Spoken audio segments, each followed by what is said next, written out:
Darlan sempre quer ouvir minha opinião sobre o que produz. Temos feito dessa parceria uma convivência muito prazerosa.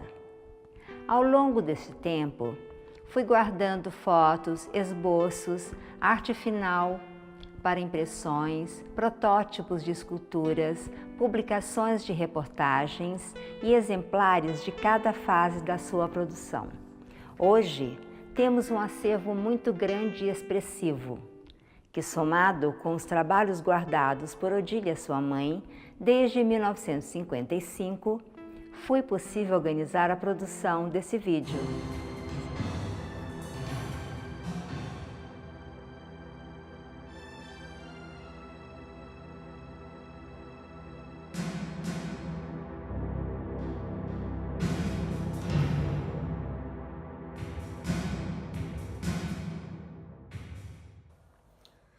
Bom, eu sou a Cristina e para mim a criatividade do artista tem muito a ver com o mundo faz de conta infantil. E essa relação já inspirou vários pesquisadores. O Nietzsche, por exemplo, vai afirmar que o processo de maturidade que leva à libertação humana se dá no jogo de resgate de descoberta que a criança faz brincando. Mais adiante, pessoas como Deleuze e Guattari vão afirmar que esse brincar com a vida para encontrar soluções criativas, misturando o real e o imaginário, é na verdade uma potência que a gente cultiva, ou seja, um devir. Para mim, esse devir criança está presente na obra do Darlan Rosa. Isso vem lá dos seus tempos de TV até a criação do Zé Gotinha, está presente no Parque de Esculturas do Casulo e em muitas de suas obras. Para mim, que o conheceu desde a infância, eu posso afirmar que o seu processo de criar, o seu modo de fazer, continua sendo lúdico. E assim a gente pode imaginar que ao inventar as suas brincadeiras, o artista alimenta a criança que existe dentro de si. É isso.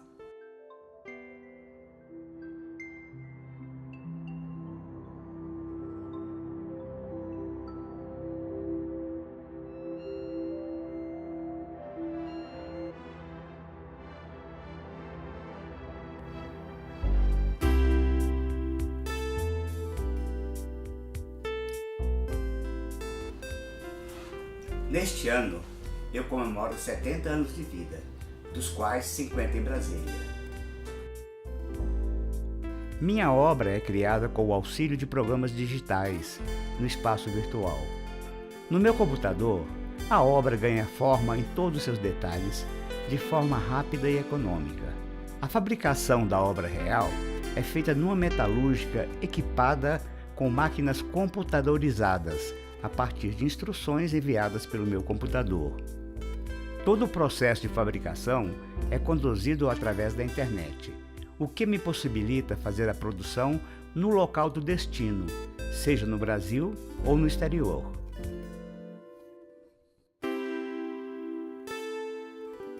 Eu nasci na Rua do Sapo, uma das mais antigas da cidade. Daqueles dias, só me lembro da fábrica de ladrilhos do meu pai e da minha primeira viagem ao exterior.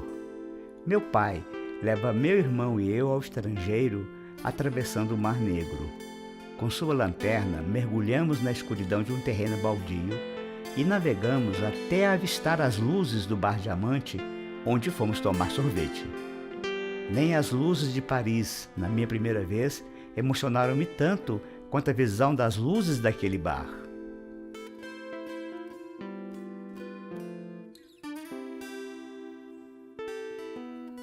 Mudamos para Patrocínio e eu continuo a minha infância ao lado da bancada de trabalho do meu pai, onde ele esculpe santos, capitéis e desenhos em relevos para decorar os túmulos. Aos 8 anos, eu já o ajudo a transpor os modelos de desenhos para o mármore para serem recortados. Começo a observar que os desenhos se repetem da direita para a esquerda e vice-versa. Eles são espelhados, explicou meu pai. Nem sempre a cópia espelhada é igual ao original. Veja, por exemplo, as pessoas. Elas nunca têm olhos e orelhas iguais, só para citar itens mais frequentes. Somente as divas greco-romanas são perfeitas. Faço uma redação sobre a Carmen Miranda. Não que eu saiba quem ela é, mas eu tinha visto uma foto dela na revista O Cruzeiro, onde se lia "Morre a diva Carmen Miranda". Somente as divas greco-romanas são perfeitas. Lembro-me das palavras do meu pai. Aquela mulher com um capitel de abacaxi, banana e flores na cabeça, não tenho dúvida, é uma deusa greco-romana. Minha redação é uma tragédia, um rosário de besteirol. A professora acha muito divertida, mas está em dúvida entre um 10 e um 0. Quando ela vira a página, descobre uma ilustração da Carmen Miranda. Ela fica encantada com o desenho, mas ainda quando percebe que eu tinha desenhado ela, a professora, que também se chamava Carmen.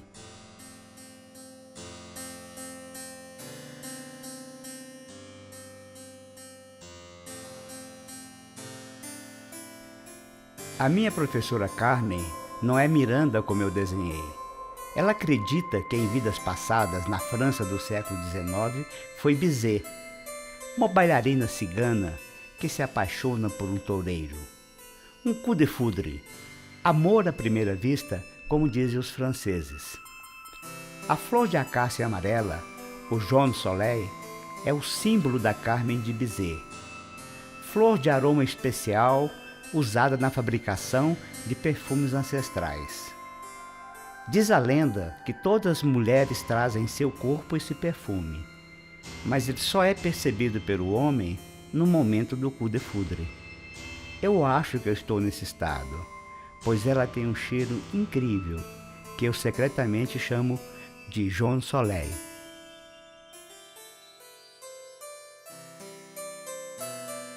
A Carmen professora leu minha mão e disse que minha primeira vida passada foi na França medieval e que eu era um savant, criança autista com habilidades de desenho de memória.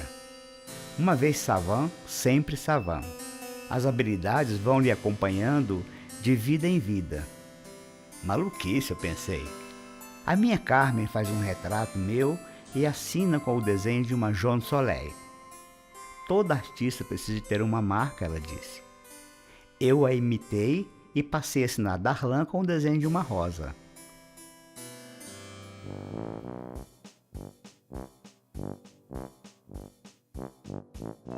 Nas férias escolares, a diversão mais comum é ir à matinê. Mas a gente vai para a boate da cidade e diz para as mães que estamos na matinê. Os meninos mais velhos vão pela sensualidade, mas eu vou pela curiosidade e para bisbilhotar as formas femininas através das frestas daquelas roupas mínimas. Me encanta observá-las fazendo a maquiagem, pintando a boca de vermelho. Uma das moças dobra um lenço de papel e morde com os lábios para retirar o excesso do batom. Pego o lenço, desdobro cuidadosamente, recorto a mancha do batom, colo numa folha de papel e desenho o rosto dela em volta do batom. Um sucesso! Todas as meninas querem o retrato da boca de batom e eu cobro um cruzeiro. Tudo vai muito bem, até que um dia o paraíso é invadido por uma horda de mães furiosas, distribuindo tapas e xingamentos por onde passam. A molecada salta como pipoca por cima do muro para escapar dos tapas e cascudos. Eu tento argumentar que só estou trabalhando. Não adianta, saio arrastado pela orelha. Assim, tragicamente, minha carreira de Toulouse-Lautrec chega ao fim prematuramente.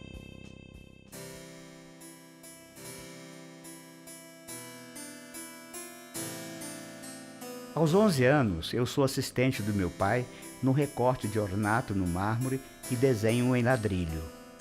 Trabalho de adulto, mas eu ainda sou menino, e como todo menino, eu brinco. Brinco que os desenhos de ladrilho se parecem com a letra D de Darlan.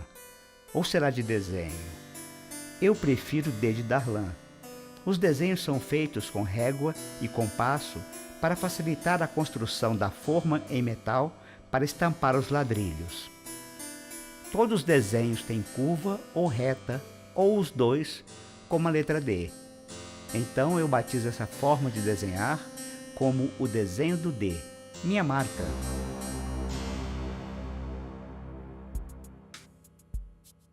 Comparada com Coromandel e Patrocínio, Uberlândia é uma cidade grande.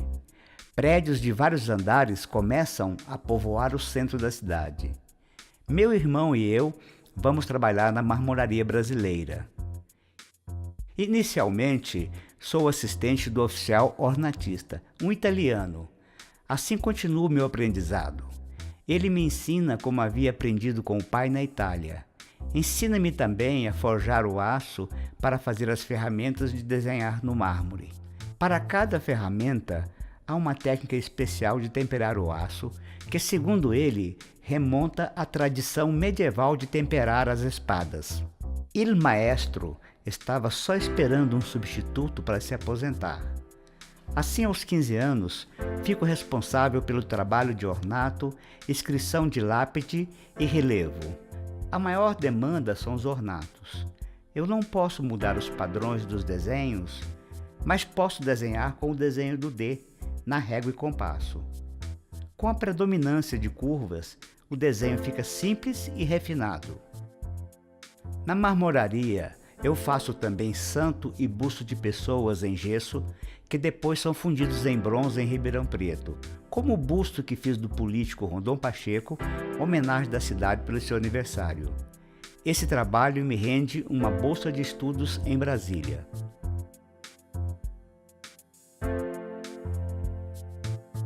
Eu tenho 15 anos e cara de 10. As garotas me acham muito menino para namorar. Elas também me intimidam. Eu tenho mais medo de chegar numa menina do que ficar sozinho no escuro. Tenho uma ideia: desenho atores de cinema e cantores para dar de presente para elas. Uma cantada visual.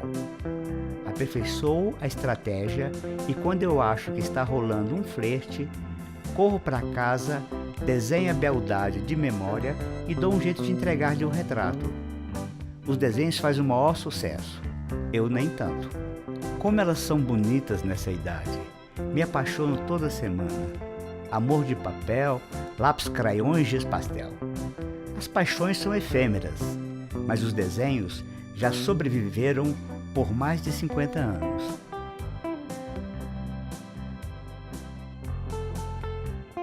Crio as minhas primeiras animações para a TV. Uberlândia é uma das primeiras cidades do interior brasileiro a ter uma emissora de televisão. Tudo é muito precário. Toda a programação é ao vivo e a demanda de cenários é muito grande.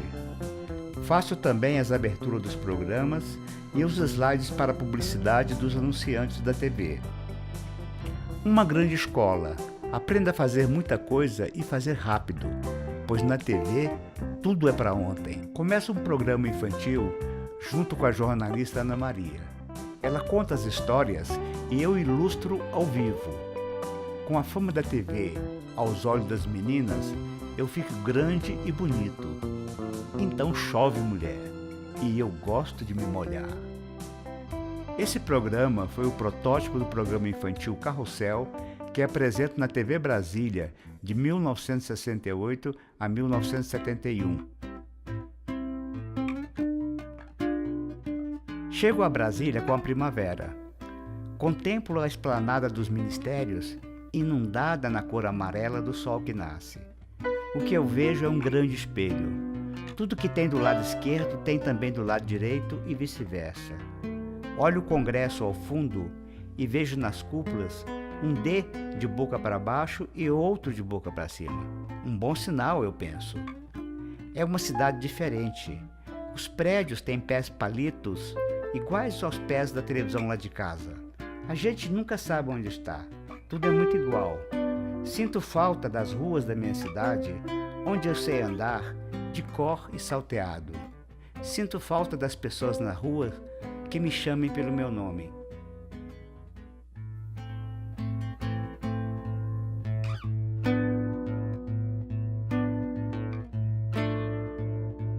O programa Carrossel do Titio Darlan na TV Brasília, em pouco tempo vira um fenômeno de mídia, 92% de audiência.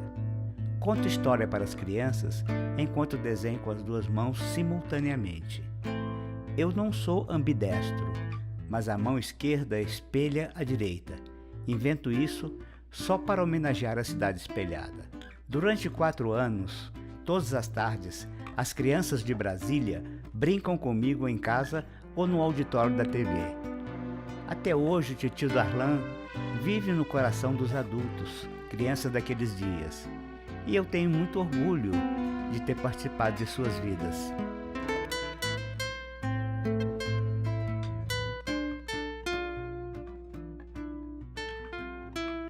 Conheço Célia quando ela leva seus alunos ao meu programa na TV.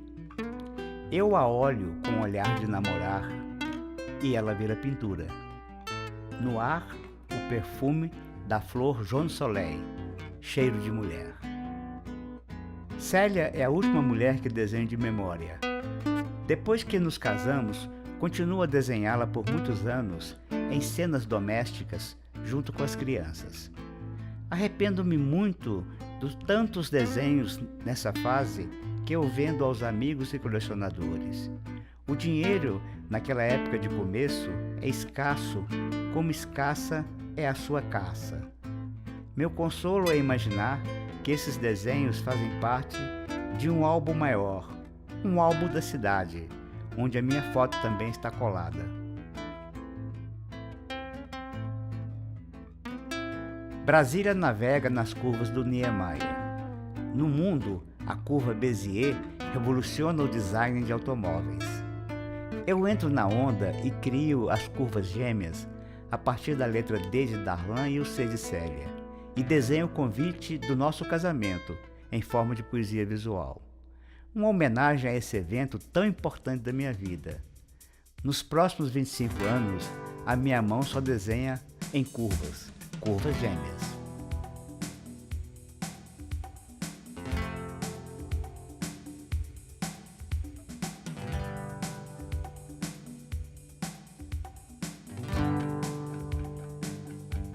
Crio uma série de desenhos humorísticos em aquarela para a Bienal de São Paulo. Posteriormente, esses desenhos são publicados na revista Status Humor.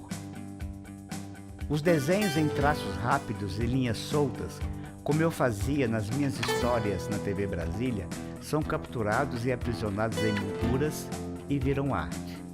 Publico neste período 2 álbuns de gravuras sobre as cavalhadas de Pirinópolis e Candomblé. Faço desenhos de objetos indígenas como testemunho das aldeias que fotografo para a revista Cultura do Ministério da Educação, o MEC. Acho que em outra vida, das muitas que eu vivi, fui um índio. As pinturas indígenas me fascinam e elas são o ponto de partida para uma série de desenhos. Faço uma série de desenhos que eu chamo de crônica urbana. É desta fase o painel que narra o assassinato do jornalista Mário Eugênio.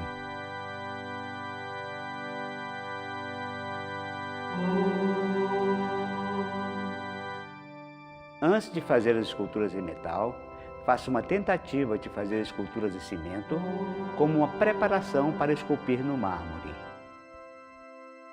O contato com o cimento despertou uma alergia adormecida em meu corpo desde a infância. Na fábrica de ladrilhos do meu pai, sem nenhuma proteção, eu manuseava o cimento e os pigmentos de óxido de ferro. E meu corpo armazenou a agressão. Fui proibido pelo médico de ter contato com cimento, pigmentos e todos os materiais utilizados na pintura. Tentei contornar o problema com luvas e máscaras, até que tive uma paralisia no olho. Diante desse soco no olho, fui para o digital e nunca mais olhei para trás.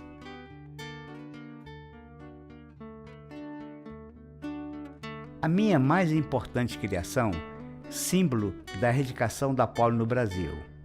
O meu primeiro trabalho como consultor do UNICEF e de outras agências das Nações Unidas.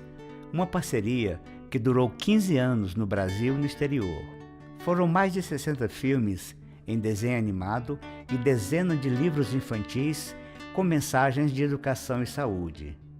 Convivo com as pequenas comunidades do interior do Brasil, pesquisando expressões, usos e costumes de seus habitantes para criar as mensagens de saúde a serem veiculadas na TV e livros.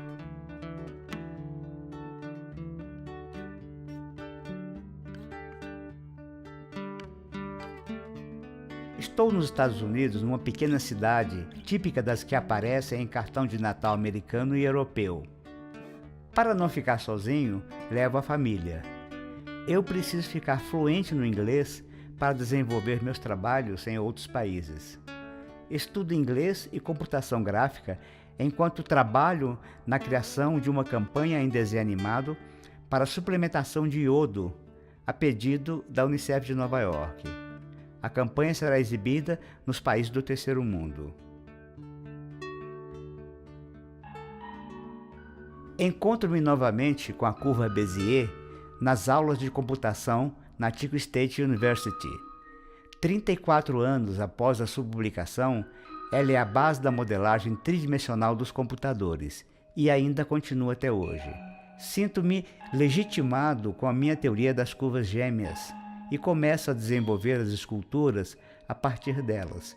O meu trabalho final de curso são esculturas virtuais espalhadas por Brasília.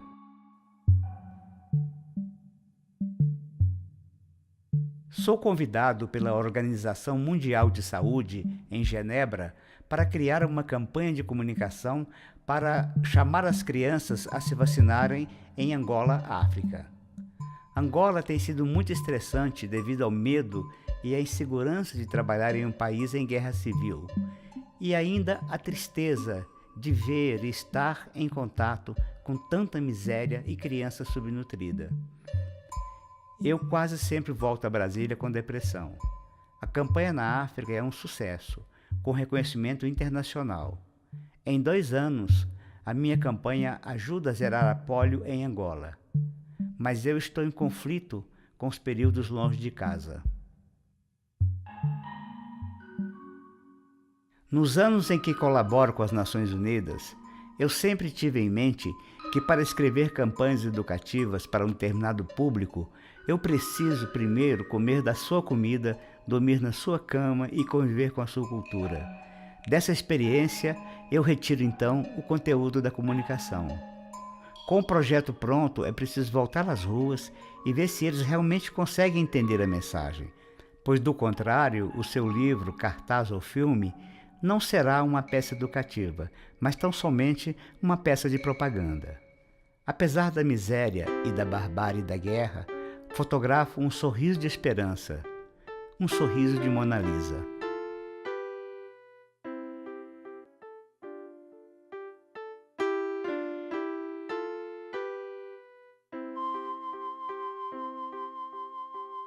O avião decola em direção à África.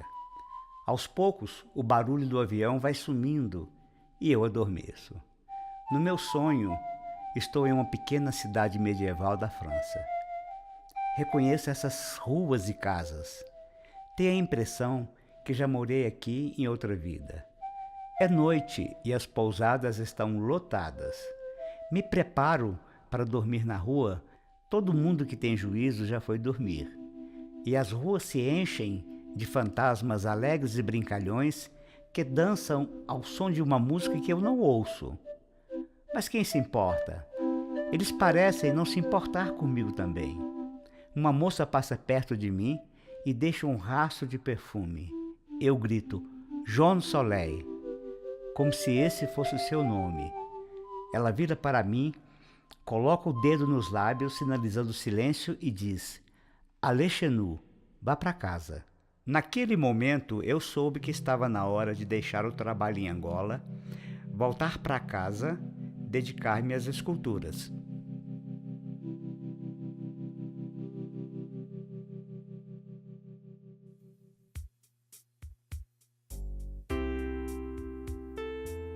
Crio uma série de 7 esculturas em homenagem ao centenário de nascimento de Juscelino Kubitschek de Oliveira, o fundador de Brasília. As obras instaladas em frente ao Memorial JK foram concebidas a partir da geometria da nova capital e foram construídas em aço carbono pintado. Durante a noite, recebe uma iluminação especial.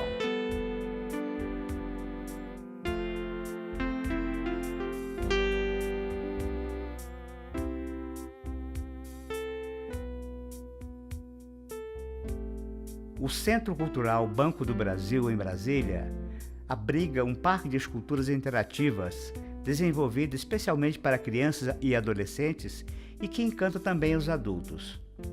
As obras Navete, Lagarta, Colmeia, Casulo, que dá nome ao projeto, não poderiam estar em outro lugar senão no CCBB Brasília, por onde passam todos os anos dezenas de peças teatrais, exposições, filmes e outros eventos culturais que permitem a Brasília o convívio com a arte. Casulo é noite, é dia, é criança e adulto, iluminado por luzes coloridas que dão vida às curvas esculpidas no aço em formas esféricas. O trabalho de Darlan Rosa é o componente material de um jogo que canaliza sentimentos. Mais do que uma simples obra de arte, as esculturas do artista provocam uma interação. Ele te leva para um mundo próprio, o mundo do jogo, vivido na imaginação. À medida que você se move e aprende as regras do jogo, as esculturas se transformam. Quando jogamos, levamos apenas o que podemos trazer dele, sentimentos. E talvez seja esse o propósito de sua arte, ter uma experiência compartilhada ou solitária que permanece mesmo depois que o jogo acaba. E como disse Bernard Shaw, nós não paramos de brincar porque envelhecemos, mas envelhecemos porque paramos de brincar. Durante as comemorações do Ano do Brasil na França, a convite do curador André Bernardi, expõe uma série de esculturas em Cergy-Pontoise e na Cidade Internacional Universitária de Paris. Posteriormente, a exposição viaja por 10 universidades francesas sob o patrocínio do Ministério da Cultura da França. Ao final, as obras são distribuídas e instaladas permanentemente na Cidade Internacional Universitária de Paris, na Fundação FIAP Jean Monnet, em Saint-Jean-Pied-de-Port e na Universidade Bayonne. Nos últimos 12 anos, eu tenho me empenhado para levar meu trabalho para o exterior. Hoje são 35 obras com instalação permanente em 9 países.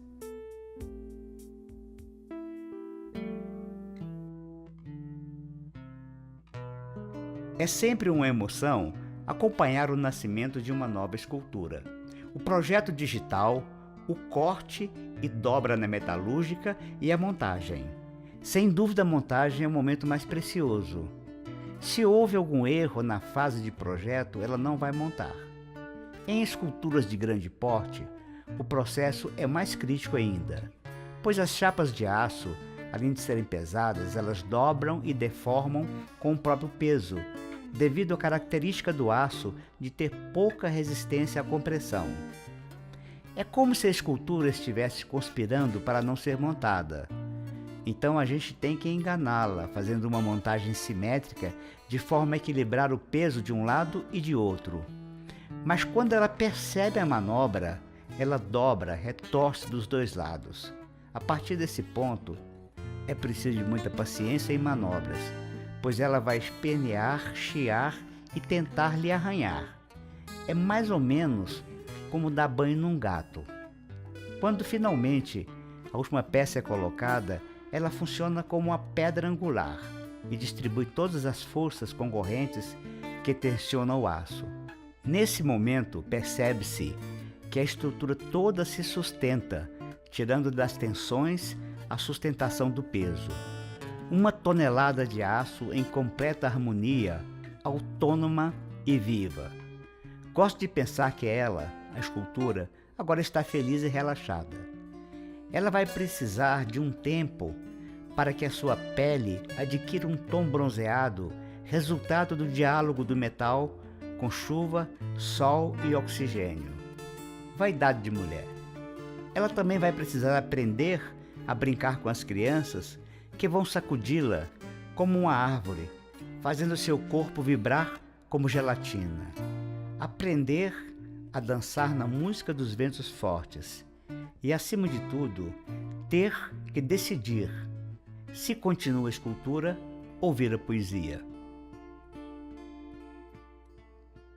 Em 2017, faço uma coleção em homenagem ao artista Darlan Rosa. Esta coleção, como todo o meu trabalho, nasce sob o conceito do Wearable Art Movement, ou arte para vestir. As joias produzidas nesse contexto não se restringem à exploração dos aspectos formais, mas se focam, sobretudo, na dimensão poética e conceitual do objeto. O interesse pelo Assinox nasce da observação e convivência com o trabalho do artista, que nos últimos anos tenho sido responsável pela produção da sua obra na metalúrgica.